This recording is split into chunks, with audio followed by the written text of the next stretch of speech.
આપણા બધાના જીવનમાં અમુક એવા સવાલો હોય છે જેનો સામનો કરવો બહુ અઘરો હોય છે. નુકસાન અને ખોટની લાગણી આપણે બધાએ ક્યારેક તો અનુભવી જ છે.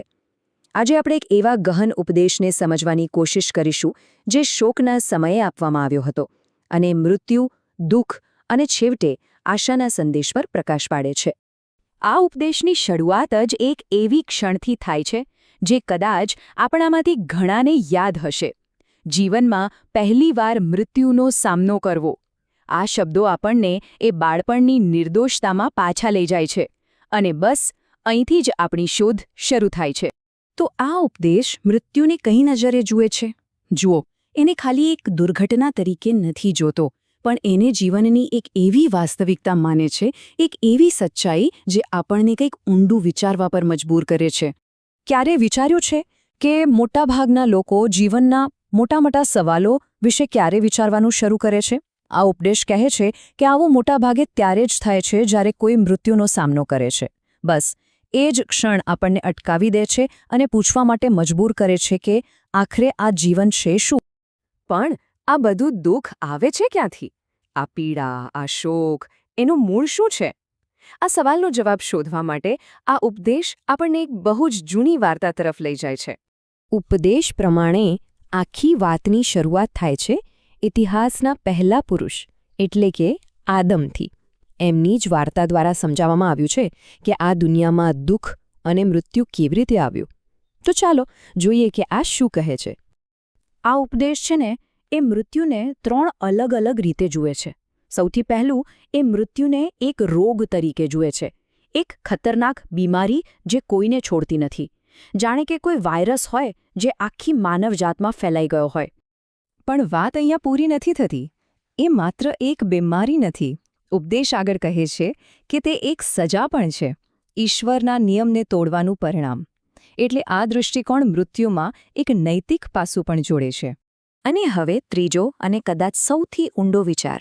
ઉપદેશ મુજબ સૌથી મોટું દુઃખ આપણું શારીરિક મૃત્યુ નથી, પણ ઈશ્વરથી અલગ થઈ જવું છે.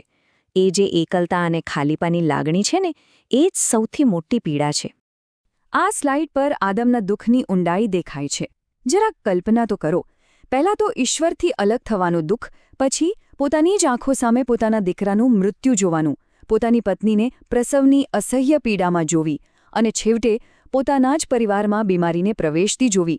આ તો જાણે એક પછી એક દુર્ઘટનાઓની હારમાળા હતી જે બતાવે છે કે દુઃખ કેટલું વ્યાપક બની ગયું હતું. સારું, તો જો જીવનમાં મૃત્યુ અને દુઃખ આવવાનું જ છે, તો પછી જીવવાનો મતલબ શું? આપણો હેતુ શું હોવો જોઈએ? ઉપદેશ હવે આ જ મહત્વના સવાલ પર આવે છે. ઉપદેશ આપણને આપણી પ્રાથમિકતાઓ પર વિચાર કરવા કહે છે. આપણે મોટાભાગે શું કરીએ છીએ? આપણી ખુશી અને આપણી આસપાસના લોકોને ખુશ રાખવા પર જ ધ્યાન આપીએ છીએ, ખરું ને? પણ આ ઉપદેશ એક બહુ જ મોટો સવાલ પૂછે છે. શું ક્યારે એ વિચાર્યું છે કે ઈશ્વરને શેનાથી ખુશી મળે છે? અને આ જ મુદ્દાને ઉપદેશ એકદમ સ્પષ્ટ શબ્દોમાં મૂકે છે. આપણે ક્યારેય ઈશ્વરને પ્રસન્ન કરવા, તેમને ખુશ કરવા વિશે વિચારતા નથી. આ એક એવો વિચાર છે જે આપણને ખરેખર અટકીને વિચારવા પર મજબૂર કરી દે છે. અત્યાર સુધી આપણે સમસ્યાની વાત કરી, દુઃખની, મૃત્યુની, પણ શું આનો કોઈ ઉકેલ છે? શું આ આખી વાર્તામાં ક્યાંય આશાનું કિરણ છે? ઉપદેશ કહે છે, હા, બિલકુલ છે. અને બસ અહીંથી જ આખી વાત એક નવો વળાંક લે છે. આશાનો આ સંદેશ ઈસુના પુનરુત્થાનમાં છે. ઉપદેશ મુજબ આ એક ક્ષણ છે જે બધું જ બદલી નાખે છે. એ એક વચન આપે છે કે મૃત્યુ એ અંત નથી, પણ એક નવી શરૂઆત છે.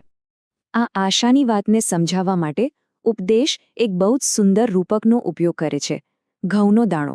વિચારો, જ્યારે એને જમીનમાં વાવવામાં આવે છે ત્યારે એવું લાગે કે જાણે એ મરી ગયો, પણ એનો અંત નથી. હકીકતમાં એ તો એક નવા અને વધુ સારા જીવનની શરૂઆત છે.